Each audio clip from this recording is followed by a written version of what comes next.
सभी को प्यार भरा नमस्कार। कैसे हैं आप लोग? उम्मीद कर रहा हूं कि आप लोग अच्छे होंगे। मैं आज के इस वीडियो में बताने वाला हूं कि अब तक हम छोटे छोटे सेशन ले रहे थे कोई करंट के इश्यू पे। हालांकि बड़े टॉपिक की बात करें तो अभी तक हमने एक प्रस्तावना पढ़ा है संविधान का, बाकी छोटे छोटे सेशन लिए जा रहे थे। आज मैं आपको बताने वाला हूं कि हम लोग अब एक श्रृंखला आरंभ कर रहे हैं। हम लोग इसलिए बोल रहा हूँ कि आपके सहयोग से ही हो रहा है। मैं अकेला कुछ कर नहीं सकता हूँ। आप लोग उसको अगर देखेंगे, उसका उपयोग करेंगे, तब उसकी उपयोगिता बढ़ेगी। अन्यथा रिकॉर्ड करने से इसका कोई महत्व ज़्यादा रहता नहीं है। तो इसलिए मैं हमेशा एक शब्द यूज़ लेता हूँ कि हम लोग मतलब हम सब मिलकर करते हैं, क्योंकि अध्ययन का और अध्यापन का कार्य द्विमार्गी है, एक मार्ग से नहीं हो सकता। मैं चाहकर कुछ नहीं कर सकता हूँ। विद्यार्थियों को शिक्षक की इसलिए होती हैं, शिक्षक विद्यार्थियों के माध्यम से, तो ये द्विमार्गी चलता है दोनों का। विद्यार्थी ही अक्सर अच्छा शिक्षक बनाता है, अच्छा शिक्षक अच्छे विद्यार्थी बनाते हैं। तो हम लोग आज बात करने वाले हैं, मैंने एक श्रृंखला शुरू की है जिसका नाम रखा है संविधान की अंतरात्मा। मैं बताने वाला हूं कि संविधान की अंतरात्मा इस श्रृंखला का नाम क्यों रखा है। इसके माध्यम से आप कौन कौन से टॉपिक को लेकर हम लोग साथ में इस पर चर्चा करेंगे। तो संविधान की अंतरात्मा में हम 3 टॉपिक पर चर्चा करेंगे। सबसे पहले अगर अपन बात करें मुख्य रूप से मूल अधिकार, इसमें हम पढ़ेंगे एक तो मूल अधिकार को, दूसरा पढ़ेंगे इसमें नीति निर्देशक तत्व,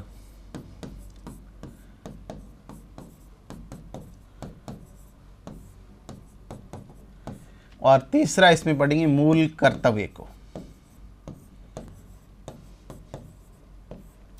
3 टॉपिक को लेकर हम संविधान की अंतरात्मा श्रृंखला के माध्यम से मैं आप लोगों के सामने लगभग प्रत्येक दिन एक सेशन के माध्यम से रूबरू रहूंगा, क्योंकि इनको एक साथ अपन पढ़ नहीं सकते हैं। मैं हमेशा आपसे एक बात कहता हूं कि जब भी किसी भी टॉपिक का अध्ययन करें, समग्र अध्ययन करें। अगर आप लोग समग्र अध्ययन नहीं करते हैं तो उस आधे अधूरे ज्ञान का कोई महत्व नहीं होता है, क्योंकि आप माना कि आप कुछ चीज़ों को छोड़ के पढ़ेंगे। अगर माना कि वो सवाल पूछने वाला कमीशन वहीं से अगर एक सवाल पूछ ले तो आपका पढ़ा हुआ भी कोई काम का नहीं रहेगा।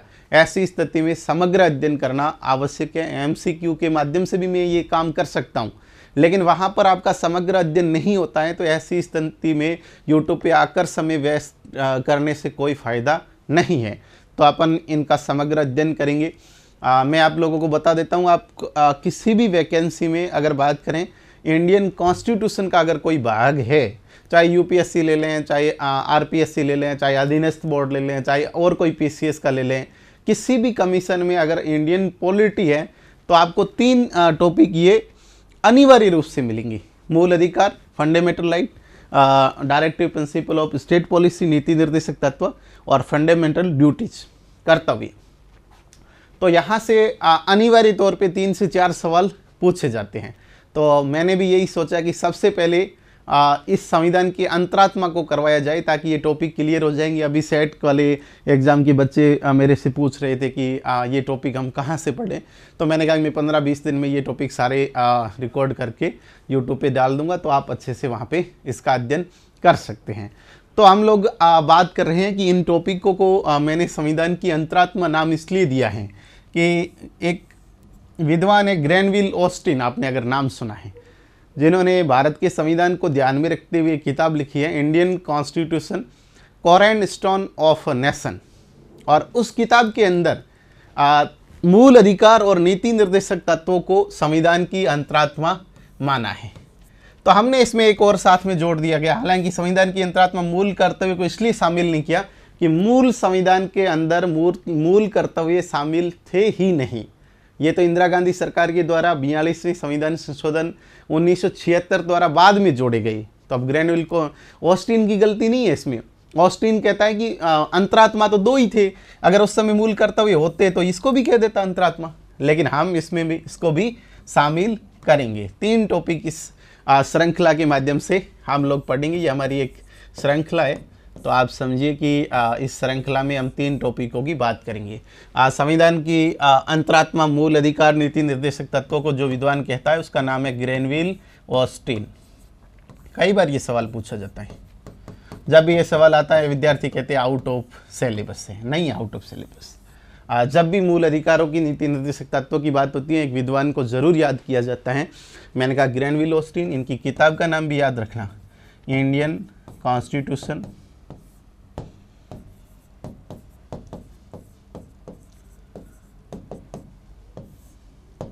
Cornerstone of nation, cornerstone of a nation. इसीलिए मैंने इसका नाम ही संविधान की अंतरात्मा रखा है, इस श्रृंखला का नाम। तो आज से हम लोग सबसे पहले मूल अधिकार को पढ़ेंगे, उसके बाद नीति निर्देशक तत्व और उसके बाद मूल कर्तव्य के बारे में। तो आइए हम लोग बात करते हैं मूल अधिकारों के बारे में कि मूल अधिकारों से किस प्रकार के कहाँ से सवाल पूछे जा सकते हैं। मैं पहले स्पष्ट कर देता हूँ कि इसमें कम से कम हमारे को सेशन लेने होंगे 12 से 15 सेशन, क्योंकि अपन मूल अधिकारों की बात करें तो मूल अधिकारों पे कम हम जो हैं आप समझिए कि 8 से 10 सेशन करने पड़ेंगे हमें। 8 से 10 मतलब 40 से 45 मिनट का एक सेशन होगा। दूसरी अगर अपन बात करें ऑफलाइन क्लासेस में, मैं बता देता हूं कि मुझे कम से कम 20 क्लासेस लेनी होती है मूल अधिकारों के बारे में। जब जाके हम प्रत्येक वाद के बारे में, प्रत्येक आर्टिकल के बारे में, सब क्लोज के बारे में बहुत अच्छे से पढ़ पाते हैं। हालांकि ऐसे आपको मूल अधिकार कई यूट्यूब चैनल पर 1 घंटे में पूरे मूल अधिकार मिलेंगे, लेकिन वहाँ पर पढ़कर भी मैंने कहा कि परीक्षा में सवाल सही नहीं कर पाएंगे, क्योंकि समग्र अध्ययन करने के लिए हमारे को इतना समय इस पर चाहिए ही होता है, अन्यथा आप पढ़ ही नहीं सकते हो। तो ऑफलाइन क्लासेस में मैंने कहा कि मैं 20 क्लास में मूल अधिकार करवाता हूं, तो कम से कम यहाँ पर हमारे को भी 7 से 8 सेशन मूल अधिकारों के मान लें, 4 से 5 बाकी मूल नीति निर्देशक तत्वों के सेशन ज़्यादा नहीं है, मूल कर्तव्य तो एक ही सेशन में हो जाएगा। तो कुल मिलाकर 10 से 12 सेशन के माध्यम से हम इसको तीनों टॉपिक को क्लियर कर लेंगे। हालांकि एक सेशन मैंने पहले प्रस्तावना पे लिया है, तो 4 टॉपिक अपने इस प्रकार से कंप्लीट होंगे। हम लोग आज पढ़ते हैं मूल अधिकारों के बारे में। अब मैं आप लोगों को बता देता हूं कि कोई भी टॉपिक पढ़ना है तो पढ़ने का एक तरीका होता है कि हम उसको किस प्रकार से पढ़ें। मूल अधिकार को लेके अपन बात करेंगे आज।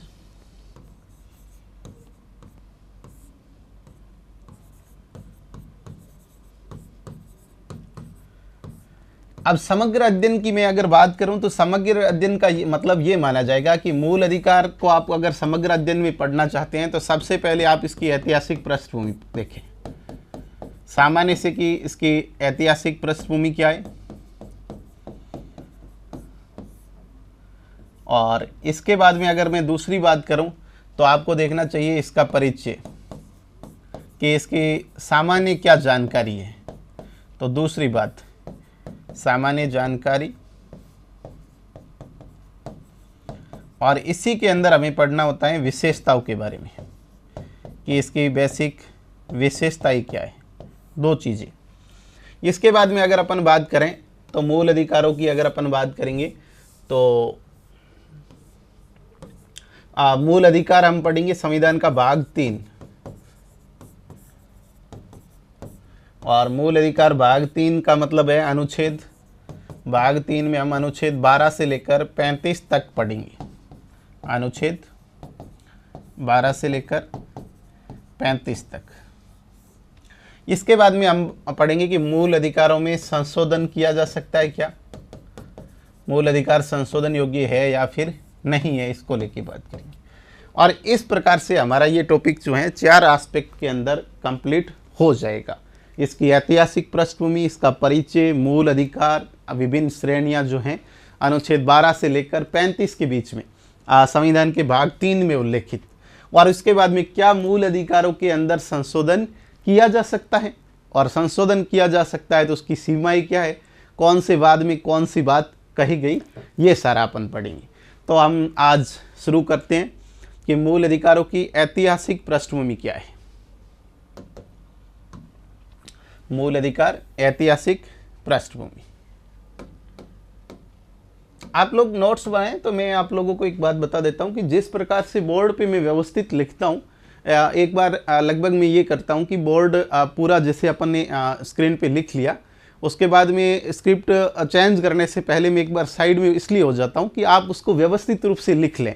अब उसको आपको रोकना पड़ेगा, रोक के उसको लिखें। पहले जैसे मैं समझा रहा हूँ तो साथ में समझते जाएं, और लिखने का जैसे ही नंबर आए उसको रोक कर और आराम से लिखें उसको, और व्यवस्थित रूप से सारे नोट्स आपको इसको लिखने ज़रूरी हैं। क्योंकि मैंने कहा कि यहाँ से बाहर अपना किसी भी कमीशन के पेपर में आप देख लेना, अपना सवाल इस श्रृंखला से बाहर, इन टॉपिक से संबंधित कोई भी सवाल बाहर नहीं जाएगा, ये मेरी गारंटी है। अगर आप व्यवस्थित रूप से पूरे सेशन अच्छे से लिखकर उसके नोट्स अच्छे से अगर तैयार करते हैं तो, क्योंकि मैं वही चीज़ें आपको यहाँ पढ़ा रहा हूँ जो मैं क्लास ऑफलाइन क्लासेस विभिन्न बैचों में पढ़ा रहा हूँ, ऑनलाइन विभिन्न कोर्सेज में सक्सेस पॉइंट संस्थान के वहाँ पे जो पढ़ा रहे हैं वही का वही पढ़ा रहे हैं। कोई भी कुछ भी ऐसा नहीं कि यूट्यूब पे पढ़ा रहे थोड़ा जैसे तैसे पढ़ाएं, वो ऐसा कुछ नहीं है। जब तक जो भी पढ़ाएंगे समग्र अध्ययन ही करवाएंगे, अन्यथा एमसीक्यू के माध्यम से कभी यहाँ आने का प्रयास नहीं करेंगे, ये आप बता देता हूँ। एमसीक्यू तब लेके आऊँगा जब सारे टॉपिक बहुत अच्छे से पढ़ लेंगे, तो उसके बाद में जैसे अभ्यास के तौर पे एमसीक्यू लेके आऊँगा आप लोगों के सामने।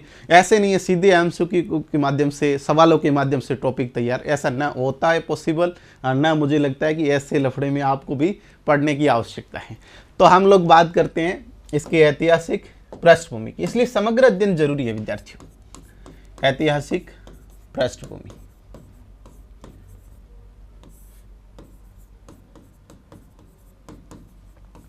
हालांकि मूल अधिकारों की अपन अगर बात करें कि मूल अधिकार का ये कॉन्सेप्ट जो है ये कहाँ से शुरू होता है, वैसे ये मूल अधिकारों का जो है अपन कहते हैं कि ये संविधान का भाग मैग्ना कार्टा अपन इसको कहते हैं। तो हम लोग इसको मैग्ना कार्टा इसीलिए ही कहते हैं कि ये मूल अधिकार जो है सर्वप्रथम ब्रिटेन के अंदर 1215 के अंदर राजा किंग वहाँ का जॉन था, उसके द्वारा लोगों को कुछ चार्टर के माध्यम से अधिकार दिए गए, ऐसा समझौता किया गया। तो तब से ही मैंने कहा कि इसको मैग्ना कार्टा कहते हैं। जो भी मूल अधिकारों का भाग होगा उसको अपन इसको क्या कहते हैं, मैग्ना कार्टा। तो इसकी ऐतिहासिक पृष्ठभूमि वैसे अगर अपन बात करें कि आरंभ होती है 1215, आप लोग ऐसे लिखें कि 1215 में ब्रिटेन के राजा द्वारा वहाँ के लोगों को, के नागरिकों को कुछ अधिकार दिए गए, कुछ अधिकार दिए गए, जिसे मैग्ना कार्टा कहा जाता है, जिसे मैग्ना कार्टा कहा जाता है। और मैंने कहा कि जिसे मैग्ना कार्टा शब्द कहा गया है, तो इसको मैग्ना कार्टा ये अपन इसीलिए अपन संविधान, भारतीय संविधान के भाग 3 को क्या कहते हैं, अपन संविधान का मैग्ना कार्टा कहते हैं। तो अपन लिख लेते हैं इसमें, इसलिए अपन इसमें ऐसे लिखें, मैंने कहा कि इसलिए भारतीय संविधान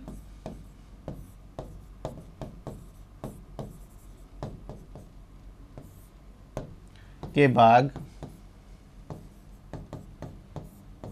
3 को संविधान का मैग्ना कार्टा कहा जाता है, संविधान का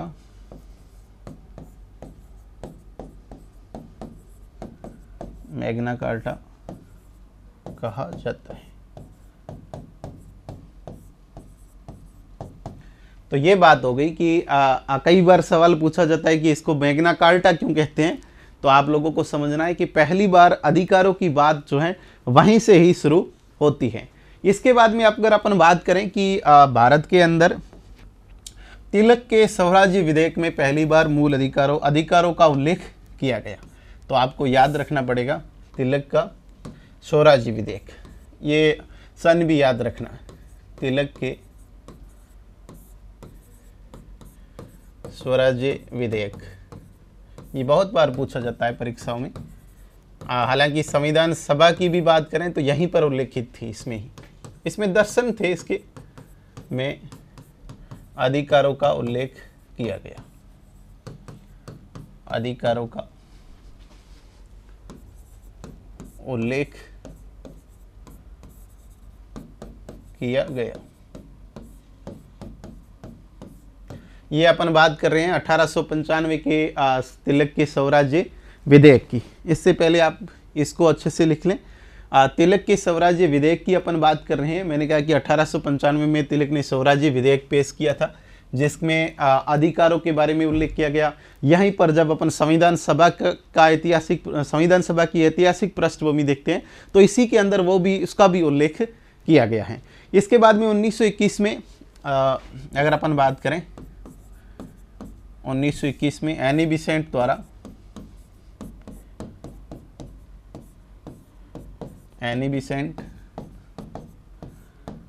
का कॉमनवेल्थ बिल ऑफ राइट पेश किया गया। कॉमनवेल्थ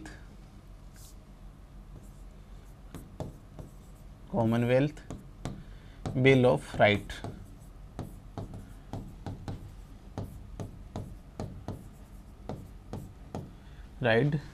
पेश किया गया। इसी के अंदर भी भारतीयों के अधिकारों का उल्लेख था। तीसरा अगर अपन देखें तो 1928 की नेहरू समिति में मूल अधिकारों का उल्लेख था। नेहरू समिति के बारे में आप लोगों ने अगर कहीं पढ़ा होगा, जिसकी अध्यक्षता मोतीलाल नेहरू द्वारा की गई। अध्यक्षता किसने की थी? अध्यक्षता मोतीलाल नेहरू द्वारा।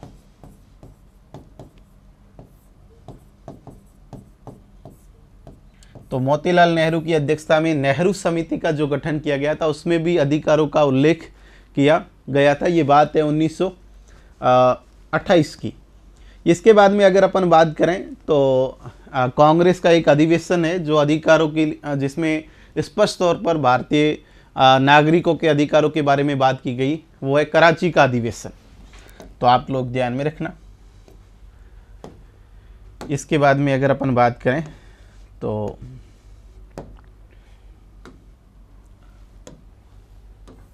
अपन बात करते हैं 1931 का कराची अधिवेशन।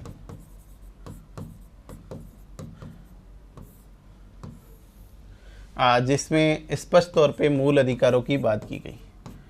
मूल अधिकारों की स्पष्ट बात की गई। ऐसा पूछा जा सकता है, कई बार पूछा जाता है कि कांग्रेस ने पहली बार किस अधिवेशन में मूल अधिकारों की बात की, तो 1931 कराची अधिवेशन। अभी मैं आप लोगों को एक बताता हूं कि नेहरू समिति जो है, इसी को ग्रैनविल ऑस्टिन, जिसका आरंभ में अपन ने उल्लेख किया था कि Indian constitution cornerstone of a nation नामक पुस्तक लिखने वाले ग्रैनविल ऑस्टिन ने भारत के संविधान में मूल अधिकारों का अग्रदूत अगर किसी को माना है तो इस समिति को माना है। तो आप लोग इसमें एक नोट करके ऐसे लिख लें कि ऑस्टिन नेहरू समिति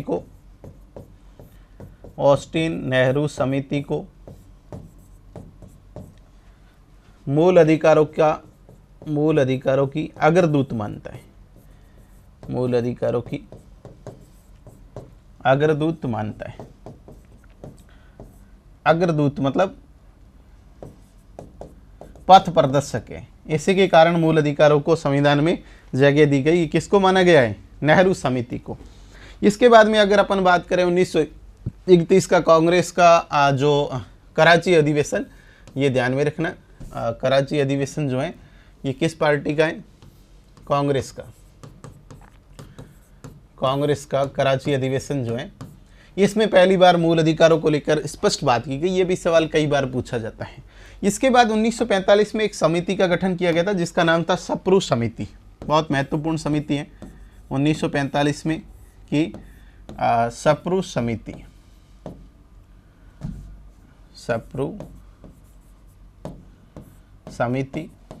और इस समिति ने मूल अधिकारों को दो भागों में बांटा। एक तो मूल अधिकार जो वाद योग्य हैं। वाद योग्य का मतलब ये होता है कि जिसको न्यायालय में चुनौती दे सकते हैं। दूसरा होते हैं अवाद योग्य। इसने कहा कि अधिकार दो प्रकार के होते हैं, एक वाद योग्य, दूसरे अवाद योग्य। अगर मैं बात करूं कि वाद योग्य का मतलब हो गया जैसे मूल अधिकार, फिर संविधान सभा ने मूल अधिकार जो है उसको बनाया वाद योग्य आगे जाके, और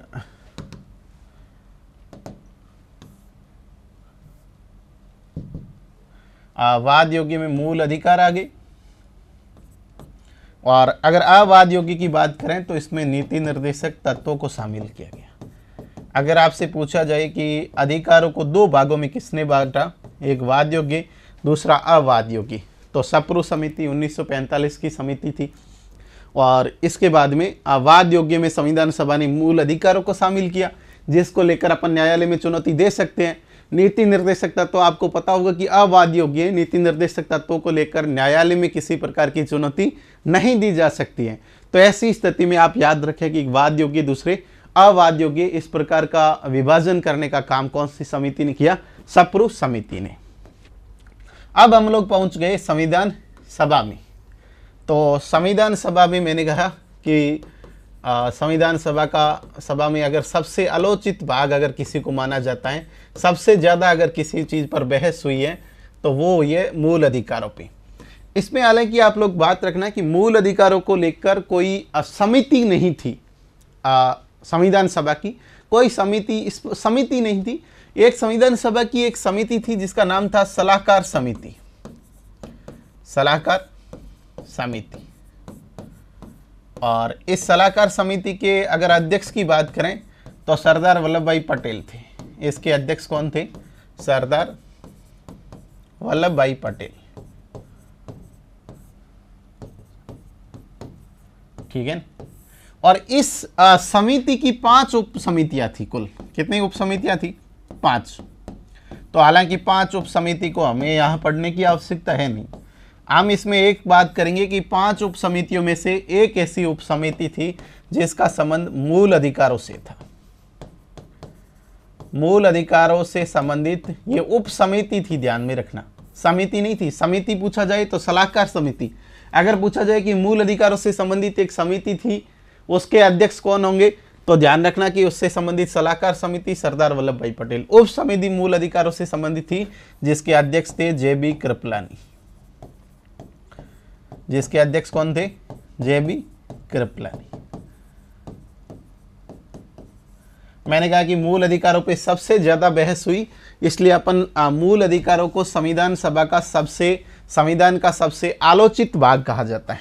अगर अपन कहें कि संविधान का सबसे आलोचित भाग कौन सा है, संविधान का सबसे आलोचित भाग, संविधान का सबसे आलोचित भाग मूल अधिकार है, जिस पर कम से कम 38 दिन तक बहस होती है। 38 बैठकें आयोजित हुई जिस पर बहस हुई, इसलिए अपन इसको सबसे आलोचित भाग मानते हैं। तो हम लोग बात कर रहे थे कि ऐतिहासिक पृष्ठभूमि कहाँ से कैसे शुरू हुई, भारतीयों द्वारा ब्रिटिश सरकार से मूल अधिकारों को लेकर कब कब क्या मांग की गई, और इसके बाद में हम लोग आ गए संविधान सभा तक। कि संविधान का सबसे आलोचित भाग कहते हैं, संविधान द्वारा बहुत दिन तक इस पर बहस की गई, और अंततः संविधान सभा द्वारा भारत के संविधान में मूल अधिकारों की 7 मूल श्रेणियों को शामिल किया गया। हालांकि वर्तमान में इस श्रेणियों की संख्या जो है वो 6 रह गई है, क्योंकि एक श्रेणी संपत्ति के अधिकार को क्या कर दिया गया, हटा दिया गया। तो हम लोग बात कर रहे थे कि इसकी ऐतिहासिक पृष्ठभूमि जो है वो किस प्रकार रही, और किस प्रकार से मैंने कहा कि भारतीयों द्वारा मूल अधिकारों की मांग से लेकर हम संविधान सभा तक पहुंचे। हम लोग बात करते हैं कि मूल अधिकारों का सामान्य परिचय क्या है, मूल अधिकारों से बेसिक सवाल क्या पूछा जा सकता है। तो हम बात करते हैं कि संविधान के बारे में जो है सामान्य इसका क्या परिचय है। संविधान का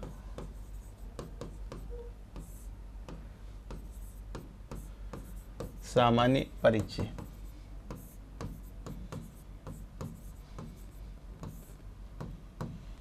संविधान के सामान्य परिचय को लेके अगर अपन बात करें तो हम लोग इसमें चर्चा करेंगे देखो संविधान में मैंने कहा कि मूल रूप से अगर अपन बात करें तो संविधान में मूल रूप से अधिकारों की 7 श्रेणियां थी। हम मूल अधिकार कह सकते हैं कि मूल अधिकारों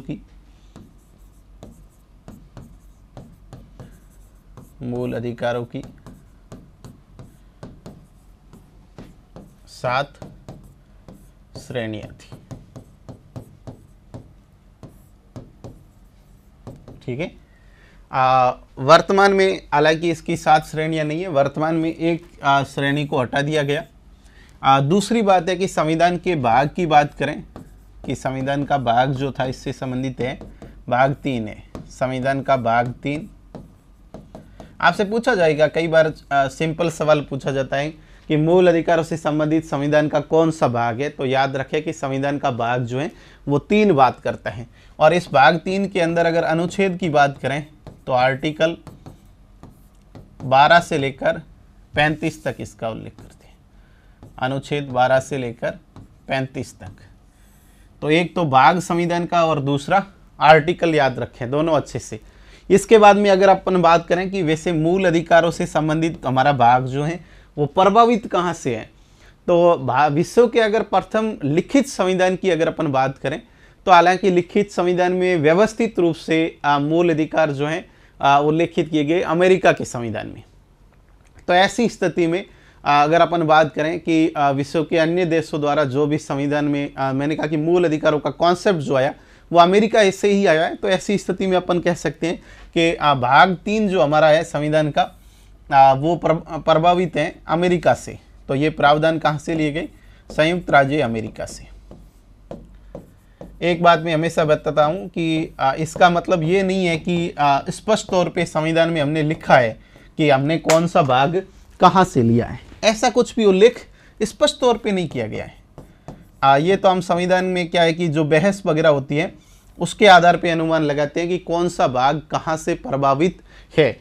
अभी अपन अगर इसमें भी बात करें कि कुछ मूल अधिकार ऐसे भी हैं जो दूसरे देशों से प्रभावित हैं, जैसे धर्म की स्वतंत्रता जो है, अगर आपसे स्पष्ट पूछा जाए कि धर्म की स्वतंत्रता से संबंधित जो भाग है वो अधिकार कहाँ से लिया गया, तो मैं बता देता हूँ कि आप याद रखना पोलैंड के संविधान से धर्म की स्वतंत्रता।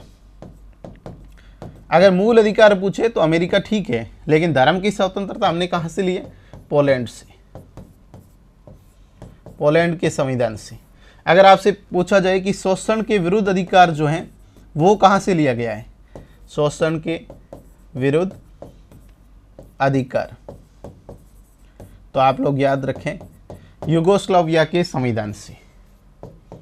ये जब अपन यूगोस्लाविया कहाँ से लिया गया? यूगोस्लाविया। जब अपन संविधान सभा की बहस जो पढ़ते हैं, जो राज्यसभा की वेबसाइट पर दी गई है, अगर बहस को आप पढ़ोगे तो उसमें प्रत्येक मूल अधिकार के बाद में ये उल्लेख किया गया है सदस्यों के द्वारा दूसरे देशों के बारे में बताया गया कि किस देश के संविधान में किस प्रकार की व्यवस्था है। तो वहीं से अपन अनुमान लगाते हैं कि कौन सा प्रावधान कहाँ से लिया गया, किस देश के जैसा रखा गया प्रावधान। तो आप लोग ध्यान में रखें कि ये मूल अधिकारों से संबंधित अपन सामान्य परिचय की बात कर रहे हैं। अब तक जो है हमने क्या पढ़ा है, देखिए एक बार क्विक रिवीजन इसका देखते हैं अपन। ऐतिहासिक पृष्ठभूमि में हमने बात की 1215 में ब्रिटेन की राजा द्वारा मैग्ना कार्टा, जिसको अपन इसलिए अपन भाग 3 को मैग्ना कार्टा कहते हैं। दूसरा तिलक का स्वराज्य विधेयक याद रखें 1921, अच्छा इसको आप लोग 1925 कर दें, ठीक है, 1921 नहीं 1925 का ये 1925 में। हालांकि इसको स्पष्ट तौर पे सन के बारे में नहीं पूछा जाएगा, लेकिन फिर भी आप इसको 1925 एनी बेसेंट का कॉमनवेल्थ बिल ऑफ राइट पेश किया गया, जिसके अंदर अधिकारों का उल्लेख किया गया। 1928 की नेहरू समिति, मोतीलाल नेहरू अध्यक्ष। 1931 का कराची अधिवेशन था, और उसके बाद में 1945 की सप्रू समिति, जो वाद योग्य अवाद योग्य, वाद योग्य में बात करें मूल अधिकार, अवाद योग्य में नीति निर्देशक तत्व आते हैं। इसके बाद में हम लोग बात कर रहे हैं कि संविधान सभा की एक समिति थी, सलाहकार समिति, और उसकी उप समिति थी जो मूल अधिकारों से संबंधित थी, जिसके अध्यक्ष थे जे.बी. कृपलानी। तो ये उप समिति है, ये समिति है। तो संविधान सभा का सबसे आलोचित भाग मूल अधिकारों को माना जाता है, भाग 3 को माना जाता है, ये बात ध्यान में रखें। इसके बाद में हम लोग बात कर रहे थे कि मूल अधिकार का सामान्य परिचय देखा जाए तो मूल रूप से मूल अधिकारों की 7 श्रेणियां थी। अभी अपन यहाँ पे लिख लेते हैं कि वर्तमान में जो इन श्रेणियों की संख्या है वो 6 है। ध्यान में रखें कि वर्तमान में 6 श्रेणी है, क्योंकि एक संपत्ति के अधिकार को क्या कर दिया गया, हटा दिया गया। तो संपत्ति का अधिकार हटाने के बाद में संख्या कितनी बची है, 6। संविधान का भाग 3 अनुच्छेद 12 से लेकर 35, ये प्रावधान मैंने कहा कि मूल अधिकारों से संबंधित प्रावधान संयुक्त राज्य अमेरिका में लिया गया है। स्पेशली अगर विशेष रूप से पूछे कि धर्म की स्वतंत्रता किस संविधान से प्रभावित है तो पोलैंड याद रखें। शोषण के विरुद्ध अधिकार स्पेशल अगर पूछा जाए तो ध्यान में रखना कि युगोस्लाविया होगा। अभी कुछ समय से आप देख रहे होंगे कि कमीशन कॉन्स्टिट्यूशन के जो सवाल पूछे जाते हैं उसका ट्रेंड बहुत बदल गया है। आपको ऐसा लगेगा कि ये सवाल कहाँ से पूछे जा रहे हैं। कुछ तो ऐसे भी मेरे साथी कहते हैं कि ये साजिश है पॉलिटिकल साइंस वालों के विरुद्ध कि पॉलिटिकल साइंस विषय को समाप्त किया जाए। हालांकि ऐसा कुछ नहीं है, बस विद्वान ये चाहते हैं कि अच्छे विद्यार्थी जो गहनता से अध्ययन करने वाले विद्यार्थी आगे आएँ। सिर्फ एक चीज़ को रटकर आगे आके जो समझ नहीं विकसित कर सके विषय के बारे में, क्योंकि अब बड़े एग्जाम में अगर आप लोग पास होके जाते हैं तो वहाँ आपको रिसर्च भी करने पड़ते हैं, विषय के प्रति आपकी बहुत गहन मतलब समझ होनी ज़रूरी है। और ऐसा नहीं हो कि बिना किसी समझ का कोई विद्यार्थी पास हो जाए, तो इसलिए बहुत गहराई से सवाल पूछे जाते हैं। आप हमेशा एक बात इसमें ध्यान रखें कि ऐसे समय में किसी पढ़ने वाले विद्यार्थी को नुकसान नहीं होता है। ऐसा है जितनी सीट की वैकेंसी है उतनी तो सीटें ली जाएगी, उतने विद्यार्थी तो लिए जाएंगे। अब किसको लिया जाएगा, जो बहुत ज़्यादा गहनता से पढ़ता है, बहुत ज़्यादा समग्रता से पढ़ता है, अच्छे से अध्ययन कर पाता है। तो इसमें कोई किसी को विषय समाप्त होने वाली कोई बात नहीं है। विषय की प्रासंगिकता तब तक रहेगी जब तक देश रहेंगे, शासन व्यवस्थाएं रहेगी, जब तक संविधान रहेंगे तब तक हमारा विषय रहेगा ही रहेगा। आप निश्चित होके चलें। तो हम लोग बात कर रहे हैं कि समग्रता से इसलिए स्टडी करना आवश्यक है। तो हम सामान्य परिचय की बात कर रहे थे। अभी हम लोग बात करते हैं कि संविधान हमारे को जो मूल अधिकार दे रहा है उन मूल अधिकारों की विशेषताएं क्या है। तो अपन विशेषताओं पर आते हैं कि मूल अधिकारों की विशेषताएं। तो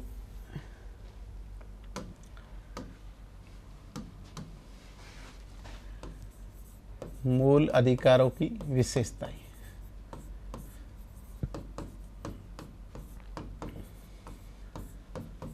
कई बार सवाल ऐसे सीधा सीधा पूछ लिया जाता है कि निम्न में से कौन सी एक विशेषता भारतीय संविधान में वर्णित मूल अधिकारों की नहीं है। तो आप लोग इसमें ध्यान में रखें कि कौन सी विशेषता अब भारत के संविधान, अब यहाँ पे आपका कॉन्सेप्ट जो है वो थोड़ा अच्छे से क्लियर हो जाएगा। अपन इसमें बात करेंगे। मैंने कहा कि यहाँ पे अपन लोग जैसे ही पढ़ेंगे तो आपका कॉन्सेप्ट क्लियर हो जाएगा कि ये मूल अधिकारों से संबंधित जो बात है वो है क्या एक्चुअली में। सबसे पहली मैं बात करूं कि कोई भी विश्व का ऐसा संविधान नहीं है जो इतने विस्तृत तरीके से मूल अधिकारों का उल्लेख संविधान में लिखित रूप से करता हो। हालांकि अपन बात करें कि भारत का संविधान विश्व का सबसे बड़ा लिखित संविधान है। विश्व में आज दिन तक किसी देश का संविधान इतना विस्तृत तरीके से नहीं लिखा गया जितना विस्तृत तरीके से हमारे देश का संविधान लिखा गया। इसीलिए तो ऐसा है कि आज 75-80 साल से हमारा संविधान वैसा का वैसा जीवंत दस्तावेज के रूप में पड़ा है। आप समझिए कि 1950 से लेकर 76 साल हो गई, लेकिन हमारा संविधान जीवंत दस्तावेज इसलिए है क्योंकि इसको व्यवस्थित रूप से लिखा गया। जिन लोगों ने लिखा है उनकी नीयत बड़ी साफ थी, उनकी नीयत में किसी प्रकार की खोट नहीं थी कि ऐसा संविधान लिख लें जो आगे जाके बांग्लादेश और पाकिस्तान जैसी स्थिति पैदा कर दे। मैंने कहा कि ऐसा नहीं है। विश्व के तमाम देशों के संविधान को आप देख लो, 4 से 5 बार संविधान बदल दिए गए, लेकिन हमारा संविधान मूल रूप से आज भी वही है। तो पहली जो इसकी विशेषता है वो इस प्रकार से है कि संविधान में मूल अधिकारों का विस्तृत उल्लेख, मूल अधिकारों का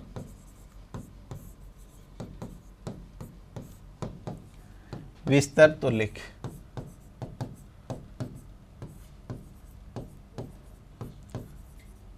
हम अभी बात कर रहे थे कि संविधान का भाग 3 जो है, भाग 3 सिर्फ मूल अधिकारों की बात करता है और इसमें भी अनुच्छेद की अगर बात करें, अनुच्छेद 12 से लेकर 35 तक, तो 12 से 35 का मतलब कम से कम अगर अपन बात करें 22-23 संविधान के आर्टिकल जो केवल किसकी बात करते हैं, मूल अधिकारों की बात करते हैं। जबकि विश्व में अगर अपन अमेरिका का संविधान अगर देखें तो अमेरिका के संविधान में कुल आर्टिकल की संख्या 7 ही है, पूरे अनुच्छेद 7 ही है बस उसमें, लेकिन हमारे 23 आर्टिकल तो सिर्फ मूल अधिकारों की बात करते हैं। टोटल 395 आर्टिकल को छोड़ दिया जाए तो माना कि, लेकिन अमेरिका के संविधान में आर्टिकल की संख्या ही 7 है, कुल 7 आर्टिकल ही है। तो अपन बात कर रहे हैं कि सबसे पहला जो मूल अधिकारों की विशेषता है कि मूल अधिकारों का विस्तृत उल्लेख किया गया है। दूसरी बात आप लोग ध्यान में रखें कि मूल अधिकारों से संबंधित जो भाग हैं वाद योग्य हैं। मूल अधिकार वाद योग्य हैं। अब वाद योग्य का मतलब ये होता है कि अगर किसी व्यक्ति के मूल अधिकारों का उल्लंघन हो जाता है तो वो न्यायालय की शरण ले सकता है। इसका मतलब ये हुआ यदि किसी व्यक्ति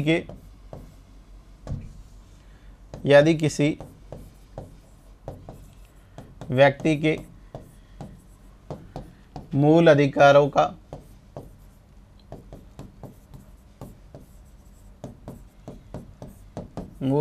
का उल्लंघन हो तो वो न्यायालय की शरण ले सकता है।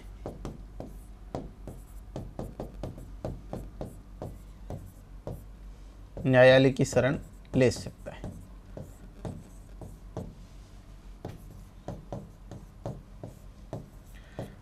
अब न्यायालय की शरण में जब व्यक्ति जाएगा तो दो चीजें ध्यान में रखना कि अगर वो व्यक्ति हाई कोर्ट में जाएगा तो आर्टिकल 226 जो मूल अधिकारों का हिस्सा नहीं है, क्योंकि ये भाग 3 का हिस्सा नहीं माना जाता है। जब सुप्रीम कोर्ट में जाएगा तो आर्टिकल 32 के तहत जाएगा जो भाग 3 का हिस्सा है। भाग 3 मैंने कहा 12 से लेकर 35 में है, तो 32 भी उसमें है, तो ये भाग 3 के तहत ही जाता है। लेकिन मैंने कहा कि हाई कोर्ट में भी व्यक्ति जा सकता है, दूसरा व्यक्ति सुप्रीम कोर्ट में भी जा सकता है। तो दूसरी मूल अधिकारों की प्रमुख विशेषता है कि ये वाद योग्य हैं। कैसे होते हैं? वाद योग्य। तीसरी बात अगर अपन करें कि मूल अधिकार जो हैं व्यवहारिक हैं।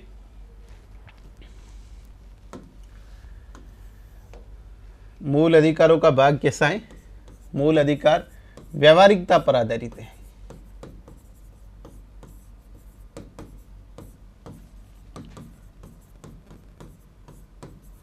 व्यवहारिकता पर आधारित है। अब व्यवहारिकता का मतलब जिंदगी में व्यक्ति को जो स्वतंत्रता, समानता, जो चीज़ें आवश्यक होती हैं उसी को लेकर ये बात करता है। ऐसा नहीं कि सिर्फ सैद्धांतिक बातें की गई है जो आम व्यक्ति को किसी प्रकार से समझ में नहीं आए। मैंने कहा कि इस प्रकार के मूल अधिकार नहीं है। उसके बाद में अगर अपन तीसरी बात करें कि मूल अधिकार जो हैं वो एक तो आप ध्यान में रखें कि मूल अधिकार प्राकृतिक अधिकारों से भिन्न है। तो प्राकृतिक अधिकारों को स्थान नहीं दिया गया,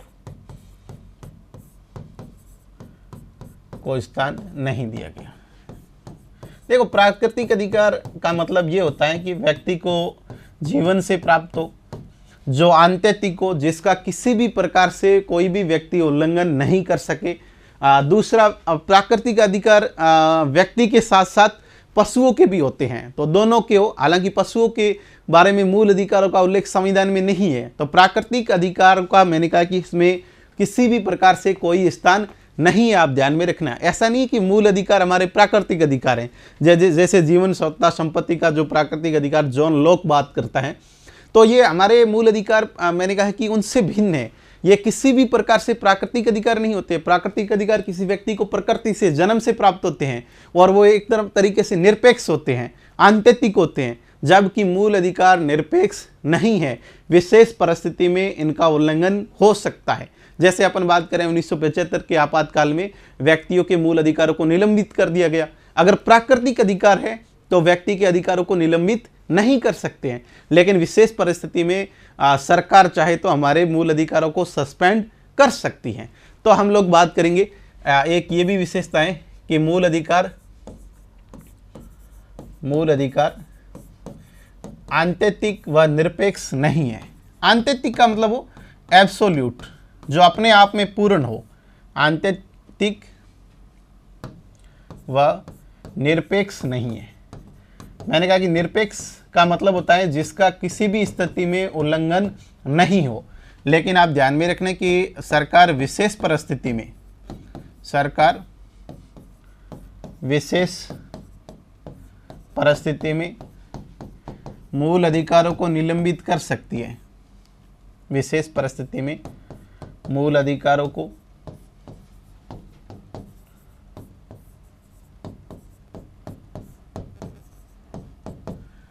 निलंबित कर सकती है।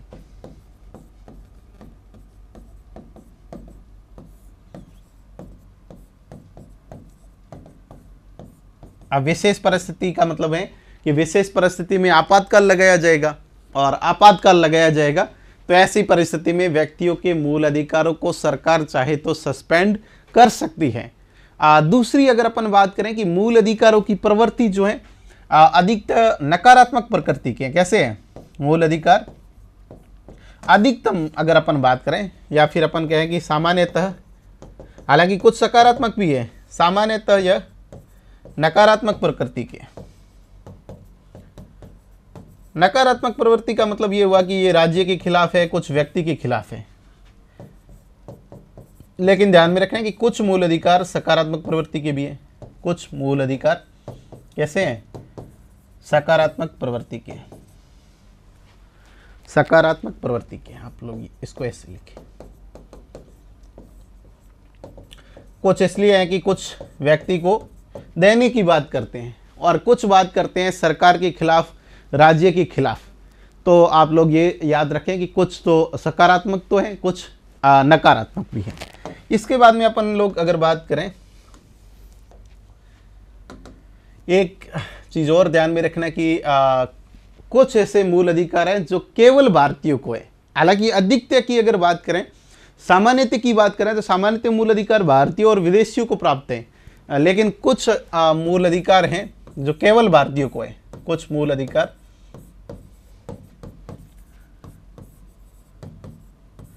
केवल भारतीयों को है।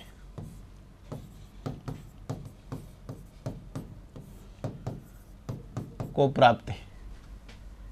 जैसे इसमें अपन बात करें आर्टिकल की, जैसे आर्टिकल अनुच्छेद 15, आर्टिकल 16, आर्टिकल 19, 15, 16, 19, 29 और 30। 15, 16, 19, 29 और 30 ये 5 ऐसे मूल अधिकार है जो सिर्फ भारतीयों को है, केवल भारतीयों को है। ये अधिकार किसी भी प्रकार से विदेशियों को प्राप्त नहीं है। अब इसमें 2 प्रकार के सवाल यहाँ बनते हैं। एक तो प्रश्न सीधा आर्टिकल का पूछा जाता है, और आजकल आर्टिकल का नहीं आता है, प्रावधान का आता है। तो आपको ध्यान में रखना है कि 2 समानता के अधिकार हैं 15 आर्टिकल में, 16 आर्टिकल, एक 19 स्वतंत्रता से संबंधित अधिकार, और 29 और 30 अल्पसंख्यकों के जो अधिकार हैं, ये केवल और केवल भारतीयों को प्राप्त है। ये किसी भी प्रकार से विदेशियों को प्राप्त नहीं है। Only citizen of India, Bharat के जो नागरिक हैं उन्हीं को ही प्राप्त हैं। तो हम बात कर रहे हैं कि मूल अधिकारों की विशेषता में ये हैं। अब अपन बात करें कि मूल अधिकार में जो मूल अधिकार हैं वो लोकतांत्रिक व्यवस्था, लोकतांत्रिक व्यवस्था व उदारवादी है। लोकतांत्रिक व्यवस्था को अपन कह सकते हैं कि बढ़ावा देते हैं।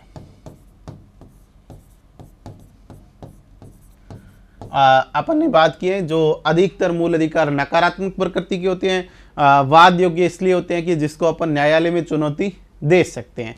तो इस प्रकार से अपन बात कर रहे हैं कि इनको ध्यान में रखना कि मूल अधिकार जो होते हैं निरंकुश कभी नहीं होते हैं, निरंकुश नहीं है।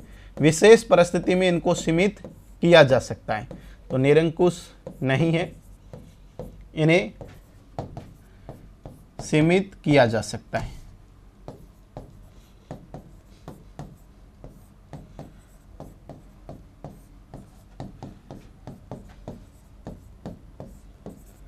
ये भी एक इसका ही भाग है।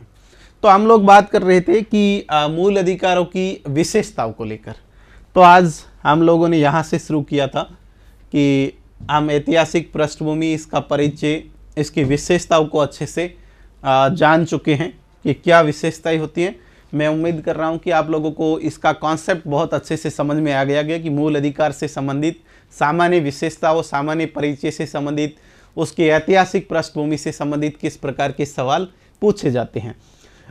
कल के अगले सेशन में हम लोग बात करेंगे, भाग 3 से शुरू करेंगे। कल अनुच्छेद अपन जो है 12 से शुरू करेंगे, जहां भाग 3 शुरू होता है, और 6 प्रकार की श्रेणियों के मूल अधिकार कल से अगले सेशन में पढ़ेंगे।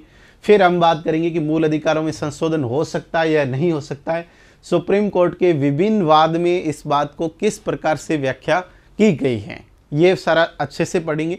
तो नियमित तौर पे आप इन सेशन में बने रहें। मैं एक बात और बता देता हूँ कि जब तक आप लोग ये सोचेंगे कि क्लास को रेगुलरिटी नहीं रखेंगे, जैसे ही मैंने कहा कि हमारा सेशन मेरी इस श्रृंखला जो है मैंने शुरू की है, इस श्रृंखला का नाम है संविधान की अंतरात्मा। तो इस श्रृंखला का जैसे ही मेरी क्लास आती है, आप उसी दिन समय निकाल कर उस क्लास को अच्छे से लिख लें। दूसरा, मैं समसामयिक प्रवृत्तियों पे वीडियो बनाता हूं, तो कई विद्यार्थी ये भी समझते हैं कि हमारे सिलेबस में है नहीं है। मैं कहता हूं कि कई बार हमें ऐसा लगता है कि सिर्फ सिलेबस पर फोकस नहीं किया जाए, कुछ आसपास की घटनाओं पर भी ध्यान में दिया जाए, ताकि उससे हमारे दिमाग का विकास होता है और हमारा कॉन्फिडेंस बढ़ता है। जैसे कि अपन बात करें कि कई विद्यार्थियों की आदत होती है कि सभी मुख्यमंत्रियों के नाम वो अच्छे से याद रखते हैं कि कौन से राज्य में किसकी सरकार है, मुख्यमंत्री कौन है। कई इससे आगे बढ़कर राज्यपाल का नाम याद रख लेते हैं।